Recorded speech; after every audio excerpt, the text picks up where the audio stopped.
Notice the way light catches this seamless gradient. It's a chic, camera-ready aesthetic that enhances the eye without overpowering the face. Many avoid this look because they assume it requires packing the entire lid with heavy, dramatic black pigment. A true soft smoky eye is actually a wearable gradient of neutral tones, beiges, taupes, and soft browns, chosen specifically to complement your natural eye shape. Execution comes down to three specific factors: precise placement of the pigment, the amount of pressure you apply to the brush, and the patience to blend. When you prioritize how one color fades into the next, the result is a controlled transition rather than a solid, dark block of color. First, neutralize the eyelid with a thin layer of primer or concealer. This prevents natural oils from creasing the shadow and ensures the colors appear exactly as they do in the palette. Before applying liner, warm up a black pencil on the back of your hand. This softens the wax, turning it into a creamy consistency that moves easily across the skin. Press that liner directly into the roots of the upper lashes, keeping the pigment concentrated at the very base of the lid. Keeping this initial layer tightly confined creates an anchor of depth for the look. It ensures the darkest part of the look stays right against the lash line, where it provides the most definition. Use a flat brush to pack a dark base shadow directly over that liner. The pressing motion locks the cream in place and prevents the color from migrating.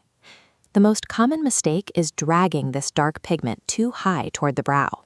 This creates a panda eye effect that can make the eyes look heavy or tired. Instead, keep the darkest shadow isolated on the mobile lid, fading it slightly upward only at the very edge. Maintaining spatial control over this single dark layer prevents the entire look from becoming muddy or unrefined. For the transition phase, switch to a fluffy blending brush and a soft brown or taupe shadow. This eyelid map shows where your shades should live. To blur the edges of your dark anchor, use light pressure and move the brush in small, circular windshield wiper motions through the crease.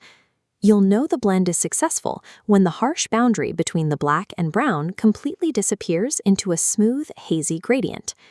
To finish the shadow, place a small amount of brightening shimmer on the brow bone and the inner corner of the eye. This strategic reintroduction of light counteracts the deep tones at the lash line, keeping the eye shape looking open and lifted. Professional results often come down to the cleanup. Use a cotton pad with a bit of hydrating cream to wipe away any shadow fallout from the under eye area. Use a sharp upward motion toward the temple. This cleans the skin while creating a lifted, intentional edge for your shadow. By finishing the eyes and the cleanup first, you ensure your foundation is applied over perfectly clean skin without any dark streaks. Complete the frame by tightlining the waterline, smudging a little transition shade under the lower lashes, and adding mascara. This framing has a structural benefit.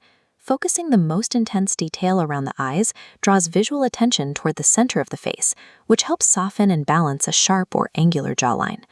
Those specific cleanup angles and framing steps take a standard application and turn it into an intentional, camera-ready look. The finished look shows how light interacts with a clean gradient, providing depth that still feels soft and approachable. While the core technique is the same, you can adjust the placement and blending direction to suit monolids, hooded eyes, or wide-set eyes. The success of this technique relies on establishing an anchor of depth, diffusing the transitions, and exercising restraint with dark pigments.